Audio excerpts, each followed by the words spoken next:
Maki Zenin and Nobara Fugisaki, two of the most prominent female characters in Jujutsu Kaisen, were introduced to these characters extremely early within the story, and initially Nobara is the main prominent female character. Obviously this video will contain manga spoilers, so please beware. Maki we're introduced to technically before Nobara, and that's in the story of Jujutsu Kaisen 0, which stars Yuta Okotsu. So I will begin there. Maki is strong, smart, and a master when it comes to weaponry. She's fantastic at everything she does. However, she lacks curse energy. Her curse energy is so minute, she essentially cannot use it. She even needs eyeglasses, which are curse tools, in order to see curse spirits. And she needs curse tools in order to fight, because she simply does not have the capability to fight without these things. However, her reaction speeds, agility, and strength are not to be laughed at. Despite all these disadvantages, she's one of the most technically gifted fighters within the whole Jujutsu High. Now, later down the line, she goes on a path of rage and revenge which amplifies her power and opens up her spirit. And she advances to become one of the most powerful characters in the whole story of Jujutsu Kaisen. And we're not even certain if this is the limitations of her abilities or if she could go beyond the one and only Toji. And now to Nobara. We're introduced to Nobara quite early.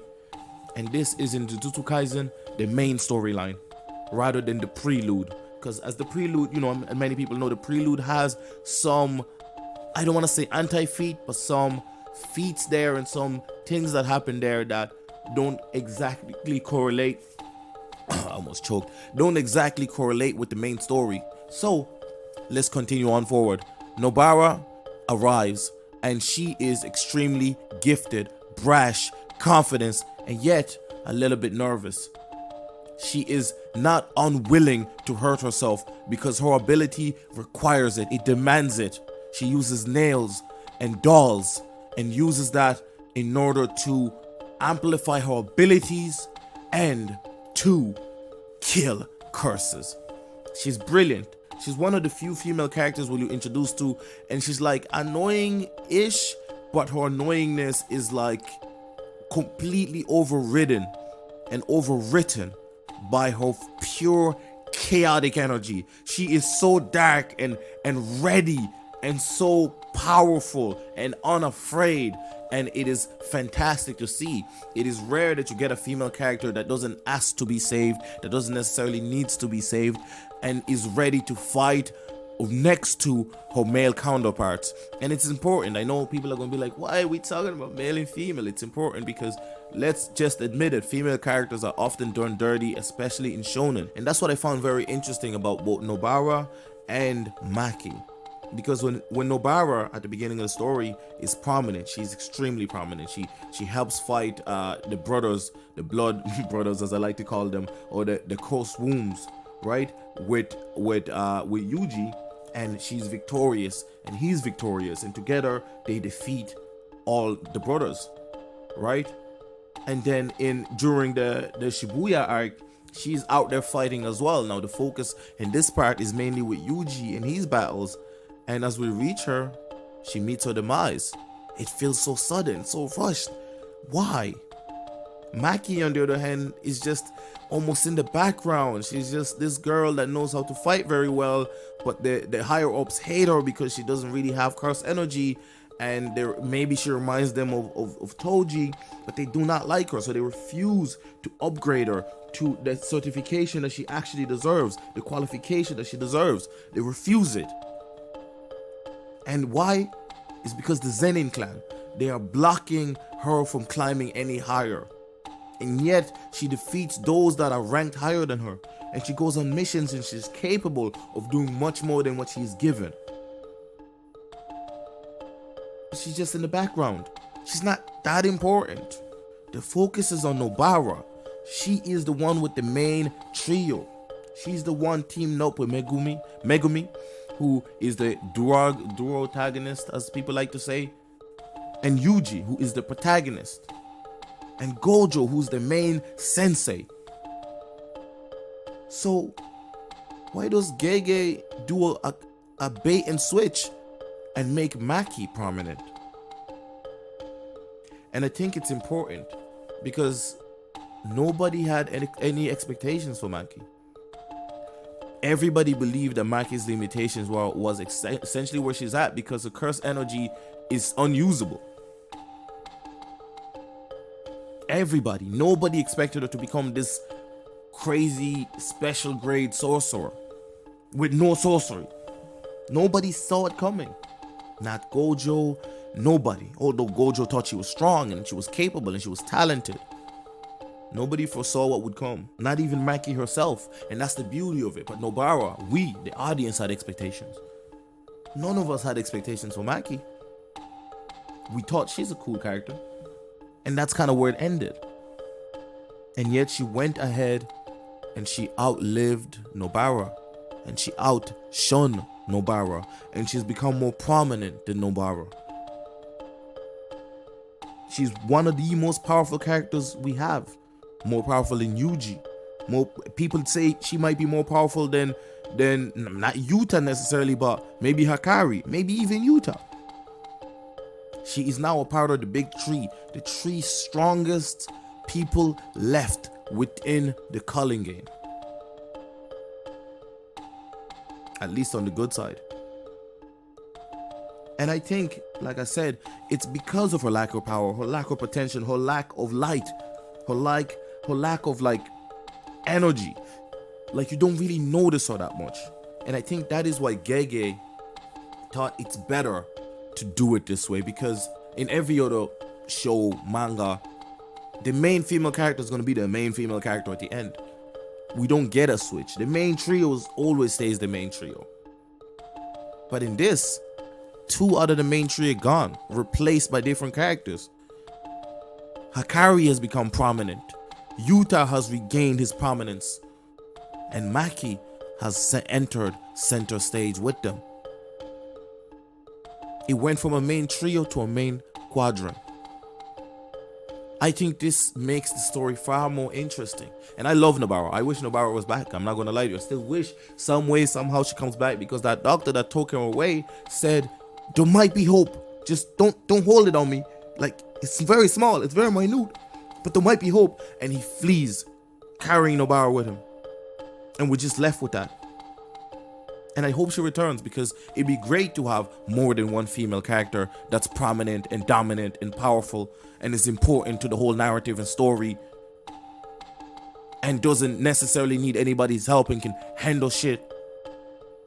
It'd be great to have that. But simultaneously, it's great that the direction of the story went this way, because it was unprecedented, unexpected, and I think it was executed. Initially, I was annoyed at it. Initially, I thought it was poorly done. But because a replacement arrived, and the way in which that replacement arrived with the massacre of the Zenin clan due to the death of her twin sister, I think that was so powerful, so grandiose. And I think ultimately Gege wanted to do 2 things. This is obviously assumptions and speculations. We cannot know unless he decides to answer these questions in an interview. But from observation and just from looking at him stylistically and how he's writing and assessing it, I believe he wanted to catch us by surprise by, what do they call it? What did D&D kept calling it? Subverting expectations. But he didn't want to do it conventionally.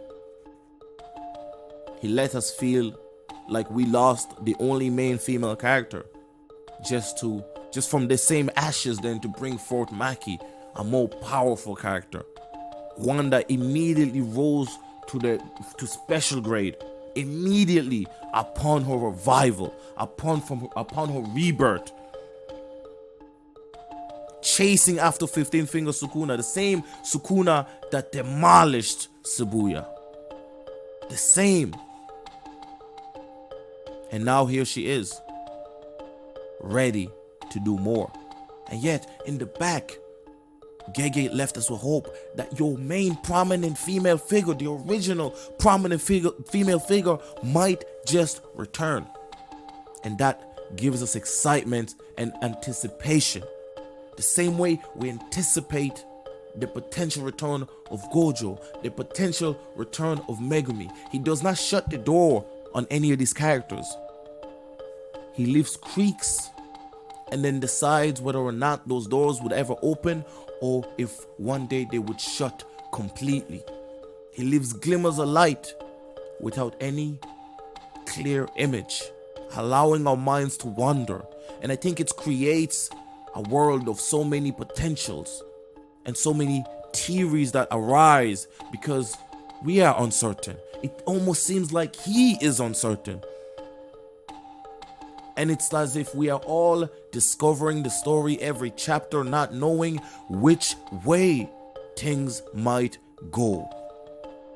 And that, I think, creates an experience very unique. A lot of weekly manga are actually read better when you read it all in one go.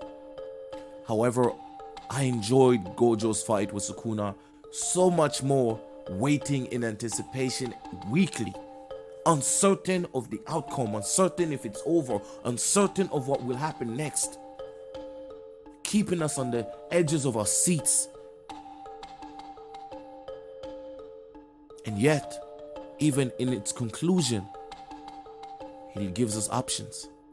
In Nobara's death, there were options. In Maki's, what we thought initial death, there was options. And within those options, he brings forth new fruits in which he shares with us. And at first we look in awe, and then again, we look again and we look closer and we begin to see, this is what he was going for. I understand.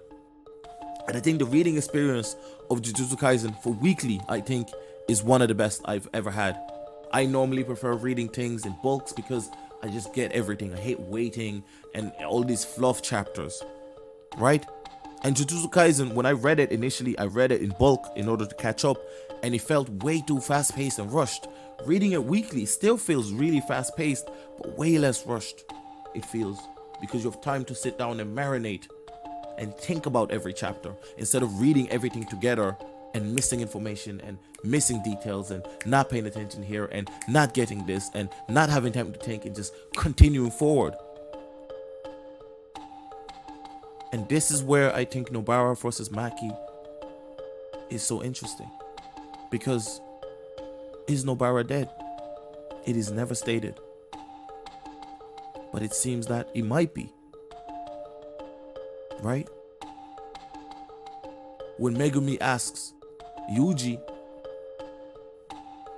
he just looks, doesn't answer, and Megumi gets it, and they continue moving. Why?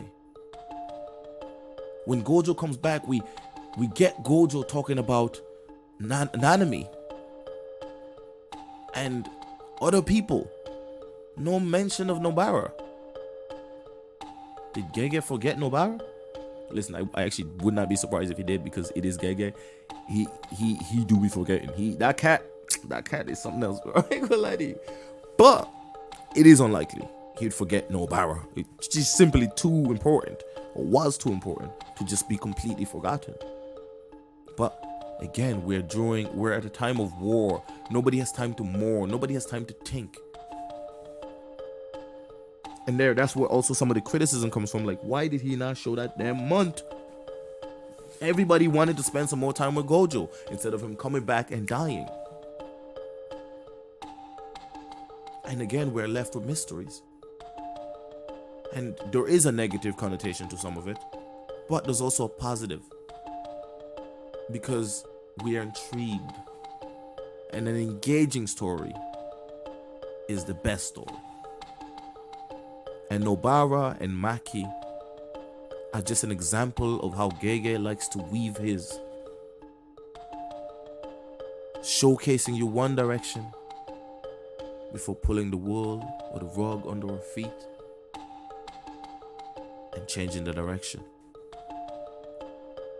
That's the beauty of Nobara. potentially dying, potentially coming back, and us never truly knowing until the story ends. And the beauty of Maki being here and present and active. And yet, we question, will she be the final female protagonist or prominent female character? It's up to us for now, but ultimately, it's up to the cat. It's up to Gege. I'm out.